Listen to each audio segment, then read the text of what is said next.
50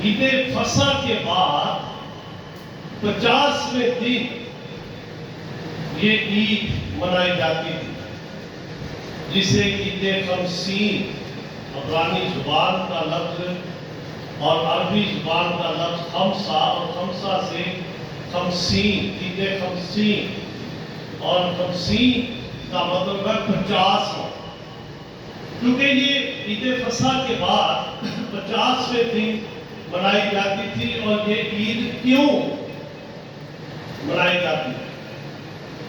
جب گندم اور جو کی فصل کاٹی جاتی تھی اور وہ خدا کا شکر ادا کرتے تھے کہ خدا نے زمین میں سے ہمیں ہماری خوراک کے لیے گندم وافر مقدار میں دی، اور وہ اس کے لیے جشن کرتے تھے، خدا کا شکر ادا کرتے تھے، جسے فصل کاٹنے کی عید کہا جاتا ہے۔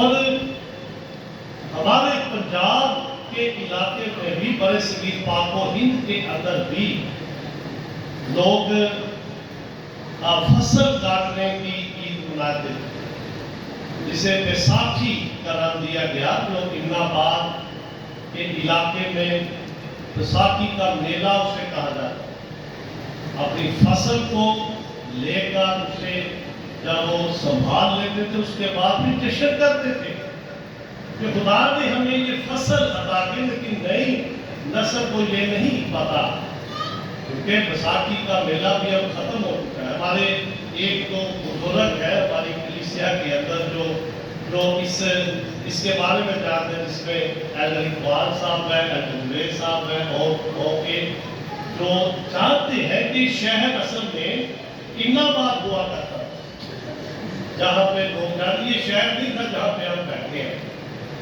تو عید پینتیکوست کا دن جب آیا، یہ عید جس میں بہت سارے لوگ جمع ہوتے تھے، فصل خریدنے کے لیے آتے تھے، جشن منانے کے لیے یروشلم کے علاقے میں آتے تھے۔ خدا یسوع مسیح کا بیان جب وہ 40ویں دن آسمان پر اٹھایا گیا، آج سے 10 برس پہلے ہم نے ایک عید یہاں اس چرچ میں منائی، جسے عید سوم کہا جاتا ہے۔ اعمال کی کتاب کے پہلے باب میں لکھا ہے کہ خدا یسوع مسیح نے اپنے شاگردوں کو جمع کیا، پہاڑ پر لے گیا، اور آسمان پر اٹھائے جانے سے پہلے انہوں نے سوال کیا کہ کیا تو ابھی ہمیں بادشاہی عطا کرے گا؟ یہ شاگردوں کا سوال تھا عید سوم کے دن، جب سنے گا ان وقتوں اور میعادوں باتیں اپنے پاس رکھا ہے، لیکن جب تک تمہیں قوت کا لباس نہ ملے، قوت کا لباس پاک روح القدس ہے، یہ سنے گا کہ جب تک تمہیں قوت کا لباس نہ ملے ٹھہرے رہو۔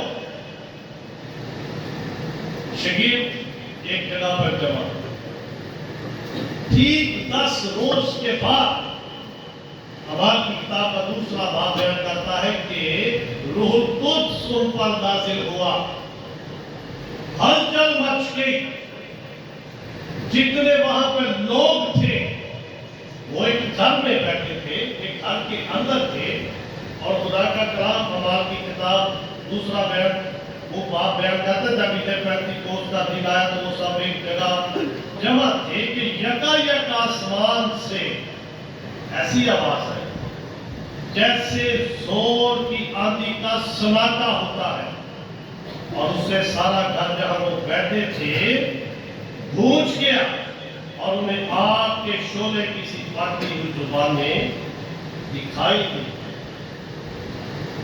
اور ان میں سے ہر ایک پر آگ ٹھہری، اور وہ روح القدس سے بھر کے اور غیر زبانیں بولنے لگے، جس طرح انہیں بولنے کی طاقت بخشی۔ اب ہمارے معاشرے کے اندر لوگ کہتے ہیں کہ روح القدس جس کے اندر ہے وہ غیر زبان بولے. اگر وہ غیر زبان نہیں بولتا تو پھر اس کے اندر خدا کا پاک روح موجود.